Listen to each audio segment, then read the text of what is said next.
Entrepreneur, founder, author, and financial advisor Mark Bernstein helps high-performing business owners turn their visions into reality. Through his innovative work and the Forward Focus Forums, Mark connects entrepreneurs to resources that fuel their success. Founders Forum is a radio show and podcast where entrepreneurs share their journeys, revealing the lessons they've learned and the stories behind their success. Join Mark and his guests for a mix of inspiration, valuable insights, and a little fun. Now, let's dive in. Good morning, America. How are you? I ask that question every week rhetorically, but today I want to ask, really, how are you? Like, how are you doing? We're post-election. There's a lot of concern in the world. I don't get into politics on this show or religion, but half the country thinks we're going to experience setbacks coming up. It's in the news every day. There are all kinds of things. So I'm just, respond. You can go on our website. You can go markjbernstein.com, marcjbernstein.com. Write to me. Tell me how you are doing, because I'm concerned, but always concerned about how you're doing. Our guest today is Chris. I'll introduce him in a minute, but we've been talking about setbacks, and Chris, share your experience with setbacks and what they mean to you. I mean, setbacks for me, and I think we touched on this a little bit, are, I really like to dive into the language of that, right? Whether a setback is truly a setback or a reset. And I think I like to look at it in that manner, right? It's a fresh start. So if you think about it that way, every setback has the opportunity for you to begin again. And I think that's such a fascinating thing. So for those who listen often, you probably know who Arlo is, my dog. And I was walking him this morning, and it was time to return home because I had to drive into the station. And he said, he's looking at me like, I'm not going back. So if I say go back, he doesn't move. But I've trained him to reset. Of course, it takes a treat. Give him a treat, say reset, and he turns around and we start going. So it's kind of funny that we use that same word. I use it for a different purpose. But we were also talking about this earlier, and I had said an interesting thing is that, companies and organizations, when they have conferences off-site, they call them retreats. I think that's the worst word in the world you could use. Yeah, and I believe you said what? Advancement, right? And don't call it a retreat, call it an advance. 1,000%. You're doing it to move forward. You're not doing it to go backward. Why would you call it a retreat, right? Right, Lex? See, we have a very expressive engineer today. I like it. She's part of the conversation. So turn your mic on. Okay. Anyway, so so think about that. If you have a company, think about having an advance rather than a retreat. So my Chris today, my friend today, my guest today is Chris Patino. He's an innovative disruptor, CEO, and visionary behind Powered by PMC. Really interesting when he's doing a platform that redefines the connection between homeowners and service providers and building owners too, commercial building owners, not just homeowners. With a commitment to enhancing marketplace efficiency, Chris is dedicated to creating streamlined solutions that empower clients and providers alike through technology and exceptional service. His work reflects a deep passion for transforming the property care industry with a focus on efficiency, sustainability, and community impact. And by the way, I'm going to mention, I asked if it was okay. Chris is 26 years old, and he's doing some amazing things. He's up to a lot, and there's a story behind that. So welcome, Chris, officially. Awesome. Thank you, Mark. Thank you again. Thank you for having me. And let's hear a little of your story, your background, and because it's very interesting how you got to where you are today. No, yeah, I really appreciate that. I lived a very, very, very cookie cutter life, right? I went to high school. I went to college. I graduated from there, and shortly afterward, I got into the government and I got into the private sector. Lasted about a year and a half in each sector, and I felt really, really constrained. I felt like I couldn't creatively express myself. That being said, whenever I hear that word constrained, I hear an entrepreneur. I think I've really heard a lot of people with the same views end up being in the same space. But what's fascinating is that I kind of broke out of that, right? I had my 3 days on, 14 hours, and I from there I started working on this vision. And because of that, I really, really, really drove myself into the tech space because I knew that's what I wanted to do. I knew that I wanted to create something that could ultimately give back. And it's funny because it's kind of one of those challenges I face right now. I'm constantly trying to better myself. I'm constantly trying to strive to do better. But I'm hit with a lot of resets, right?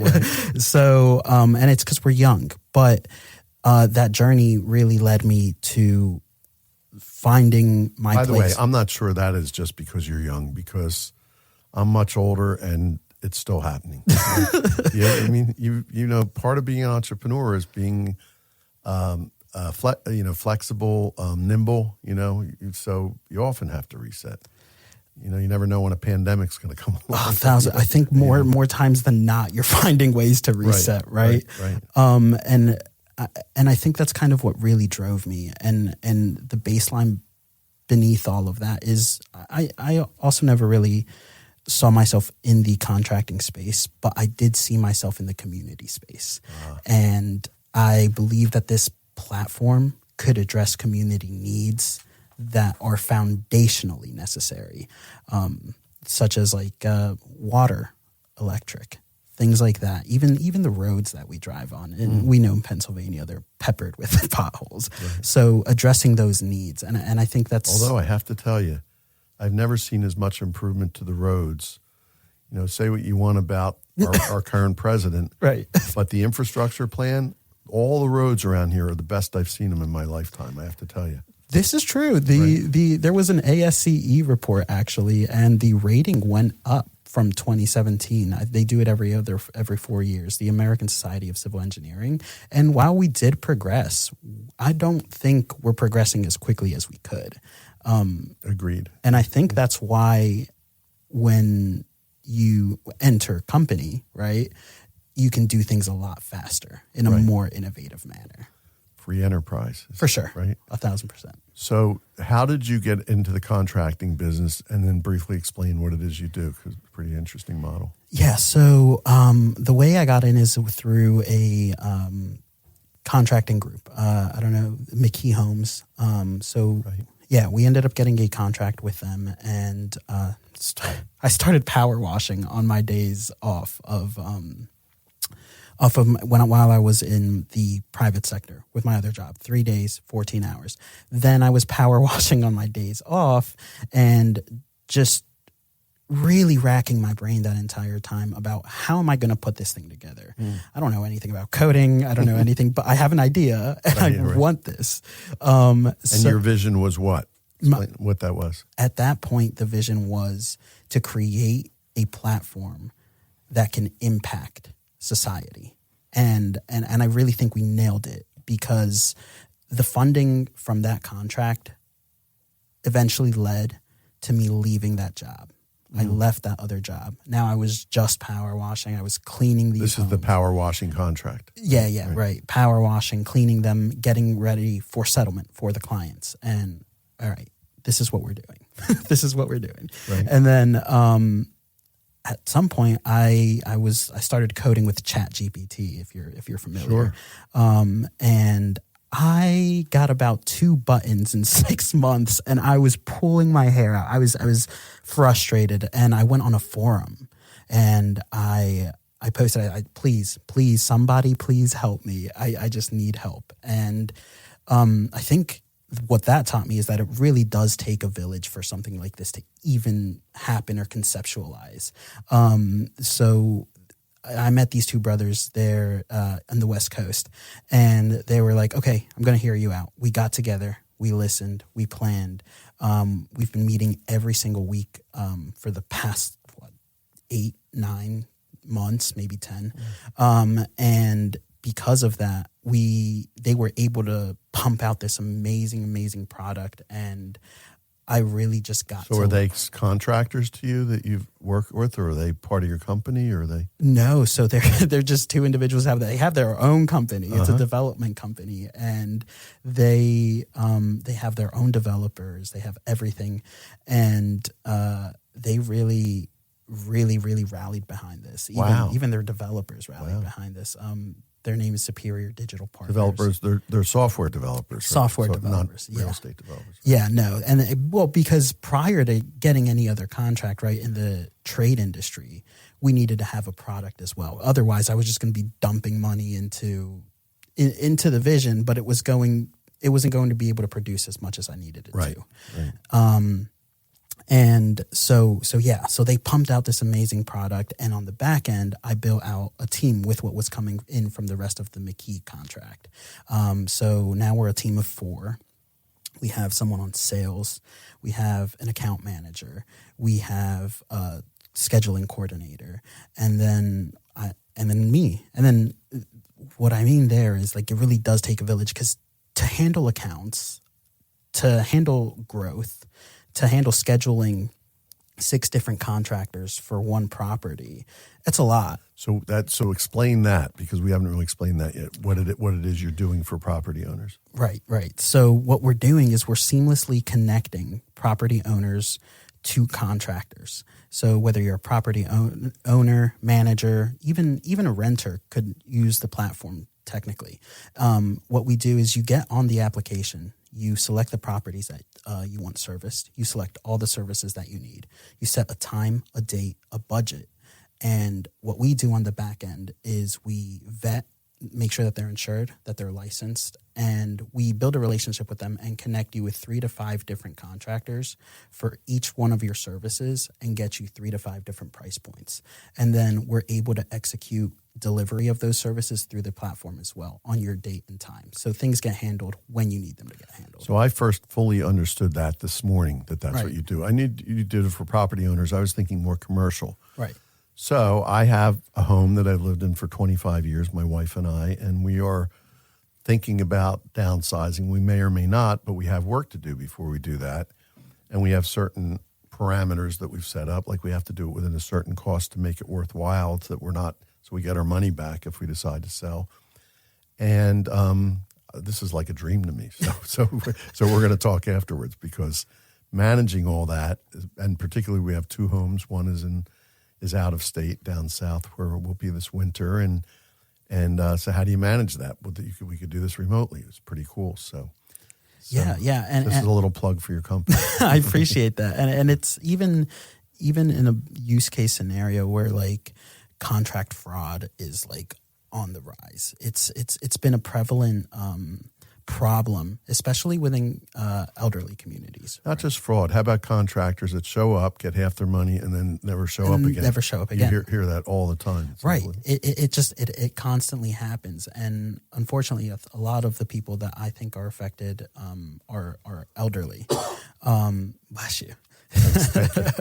Tried to hide that. But yeah, so I mean, I think that's just kind of what happens, and this is an avenue. So, like, a use case example would be, you could have your parents in Florida, you could have an account and be based in Pennsylvania and order those services, knowing that they're going to have someone who's verified, who's vetted, who's insured, and who's licensed. Pretty amazing. Thanks. So listen, we've talked about this, and we talk about it with everybody. Being an entrepreneur isn't all a bed of roses. It's not a smooth ride all the time, right? So tell me about, before our break, what kind of challenges you've had. Oh, man. Where do you start? You're right. I think the biggest challenge, and I'll be really, really honest, is the challenge I've had with myself. I was 400 pounds. That alone messes with your mindset, right? You're just, I don't feel like doing anything. I don't feel like getting up. But having lost all of that weight, having had injuries back to back, right? I think reframing, again, language, I think is so important. Instead of it being a setback, it's a reset. Now I wake up and I have to find new challenges every single time. So I think the biggest barrier has been myself, my mentality. Well, you're one of the most honest people I've had on the show, because people talk about, the markets, the recession, the pandemic, getting good employees and all those things. But really, if you're leadership, if you talk about leadership, there's always ways around those kind of things. 1,000%. And it really depends how you're leading yourself and how you're leading your company to a certain extent. And I think that's a really good opportunity for us to take a break, because I've got a lot of follow-up questions to that. Awesome. Powered by PMC is here to change the way you care for your property. Tired of endless searching for reliable service providers? Powered by PMC connects you with trusted pros, supporting small businesses and building stronger communities. From home repairs to major renovations, every project gets the precision and care it deserves. Plus, with real-time updates and secure payments, managing your property has never been easier. This isn't just service, it's a movement. Join us in making a difference. Visit poweredbypmc.com to get started, or download on the Apple or Play Store today. We are back on Founders Forum with our guest today, Chris Patino of Powered by PMC, a platform that defines the connection between homeowners and service providers, which I think is a very valuable service these days. So, Chris, you were talking about challenges, and the challenge being yourself in most cases. But clearly, with what you've accomplished, you have strengths as well. What are the strengths you've used to overcome those challenges? I think the biggest strength that I could have used, and that's been instilled in me by my family, grandparents specifically, has been perseverance, right? Resiliency, the ability to bounce back and not get set back, but get reset, right? So to be able to start again from where you're currently at. And I think that's so important. You need to be able to meet yourself where you're at and give yourself a little bit of grace. I'm still learning that because I mean, I'll get stressed, driving in. I want to make sure I'm on time. But I took a moment, 5 minutes, and I did like a breathing technique. Mm-hmm. I was like, okay, I really need to calm down, because I'm going to get there anyway, right? And the world changes in that instance. And it really is a perspective shift. That's really all it takes. And I think having the ability and the awareness to be able to shift my own perspective is the greatest strength any one person could have, By the way, I love that. So we were delayed. I should tell the audience, we were delayed in doing the show. We had my schedule changed a little bit. We had to push it back. But what a great time to do it. This is the day before Thanksgiving. To me, right after Thanksgiving is when I start to really get deep into my planning for next year. That's my reset. Right. So, and I do it several times throughout the year and whenever needed as an entrepreneur, but I have a formal time for resetting each year. And one of the things I've thought about is, and I've always been a goal setter and a planner, but this is going to sound strange, but and because I ask people about their future goals and vision all the time, but I'm less a believer in goal setting than I've ever been. What I am a believer in is something we were talking about this morning is, having a vision and taking action steps one at a time. And you can blow through your goals by doing that, instead of like having this goal and maybe just getting to 80% or 90% or even 100% of it, but maybe you're limiting yourself by doing that. So I'm resetting on what I think about goal setting as well, and that's part of my process, my year-end process. And I have in my calendar many hours set aside over the next month for that and into January, so that kind of come out running in terms of my personal goals, my business goals, et cetera. So I love the idea that we're talking about reset right now, and hopefully our listeners can pick up something on that, because people talk about New Year's resolutions. I'm like kind of refocus on your vision and decide what actions you're going to take towards that vision. And that's it. 1,000%. And again, it's all about today, right? It's all about starting today, meeting yourself at where you're at today, and then taking it from there. And much like you said, it's more a time game than anything, right? So it's not a matter of if, because if you're doing it every day, it's more of a matter of when you'll get there. Exactly, right? Exactly. Chris, we're going to go forward. We always go forward on the show and look forward. But before we do that, I want to go back one more second. You mentioned your family, and your family has been, we talked earlier before the show about, they've been a huge influence on your journey. And why don't you talk about where that journey began and how that's influencing you today? Yeah. So I was thinking about this, and I was thinking about it like, is it directly from my parents? Is it my uncles? Is it my aunts? And I think the nail that I hit with the hammer was my grandfather, really uprooting himself from Mexico, from, selling bulls, selling corn, selling whatever he had at his disposal, and working together as a family unit, and then uprooting that entire life and coming over to the States to strive for a better one, right? They went to Arizona, they were in Texas, they were in Chicago, they ended up in Bristol.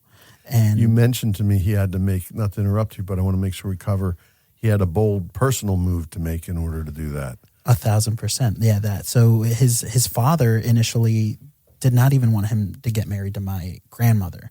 He, against all odds, said, no, this is my wife. This is what I'm doing. And because of that decision, everything else was just bold after that. You have to leave. You have to go to the States. You got to start Set out on your own. Right. Pioneer. And what he did is he persevered through every single step and potential setback, right? He reset, recalibrated, and just continued to try to do the best for what his family needed, right? And at the end, I benefited from that, right? I benefited from that because then he instilled those practices into his daughters, his sons, who instilled that into me. And now I really do take it as a duty to continue that journey. Have you let him know this? No, and I definitely should. It's have him listen to this podcast. Yeah, definitely. I'll share it with him. You really should, because I know he's still living, and you should let him know that, and it'll reinforce the story within you as well. I think so too. I think some really interesting conversations could come from that as well, and I appreciate you for saying that, because I think it's something I should do. And do you know if you have many cousins, I know. Mm-hmm. Do they appreciate that the way you do? I think they do. I think, I think that's a very common theme that we all rally around. And I think that's why we're close. That's your family story. Yeah, right. Yeah. We know where we come from. And the fact that it doesn't happen as much now, but every Sunday when we get together, when we visit, I think it really resonates with us how strong that impact is. It's not, he didn't just wake up and try to get something done. He literally uprooted his entire life, what he knew, the language he spoke, and he tried something new. Listen, I told you what you should do. I don't like to do that, but consider this. Yeah. Instead of doing it at his funeral eventually and everybody discussing, while he's alive, have a get together and let everybody talk how they feel about that and what an inspiration he was. I really like that idea. I really do. Thank you. Have a lifetime sort of testimonial kind of thing. Mm-hmm. So let's look forward. So your 10-year vision. So we're sitting here and it's 2034 prior to Thanksgiving. And, what would have to happen as you look at your life, your business, and in any context you want to look at that, for you to feel that was a successful 10-year period in your journey? So this is what drives me, right? It's the 10-year vision that drives me, because success doesn't happen overnight. But at that point, I want to have community impact, right? So if you're a school that has a gym that's deteriorating, I want to be able to donate a gym, right? If there is a pothole, a major pothole that's popping everyone's wheels, or for example, there is a bus stop right outside of my neighborhood that's just sitting on a piece of grass. You're in a wheelchair or it's wet, you're not accessing it, or you're definitely not going to get on it. But being able to impact the community at a level of foundational need, so that way the community as a whole benefits and thrives together. I would love to see that in 10 years. Since I've talked to you, we've had some nice conversations. That's been a constant theme. So I have no question you're going to do that. It's just a question of when. Right. So and what steps you take towards that between now and then. But because you think about it every day, I know you'll be doing that. We just have a couple of minutes left, Chris, and one of your questions you pick, which I love, not enough people pick this one. What's your favorite song? So we haven't talked about this. I'm anxious to hear what you say. So literally any song by the 1975, short plug for them. But oh, wow. Yeah. Recently it's been I just had a change of heart by them. And I think it really encapsulates the entire conversation, right? Having a change of heart is like having a change of perspective. You really need to be able to see the topic in a new light. I like that band, and I don't know that song, so that will be on my playlist for today. Awesome. I'm going to be checking it out. I love hearing about new music I haven't heard, and I love the name of that one, so I'm sure I'm going to like it. One last question. What has your life's journey been like? And you've described it a little bit, but what's it been like for you in the minute and 10 seconds we have left? It's been a bumpy road, but it's a road that I absolutely love and adore. I wouldn't trade it for anything else. And in fact, I picked it. But the reason why I love it is because you get to pave it on your own. Right. I love that. So in this 10-year vision you have, this is part of the question and it's part of the journey. What strengths are you bringing with you in regard to the challenges? And I know reset is one. Anything else you can think of that's going to help you get there? Perseverance, resiliency, transparency, and respect for every individual I meet along this journey. And I would say just knowing your commitment, because you're committed to your vision, that. Right? So, Chris, thanks so much for being here today. This is the end of our show today.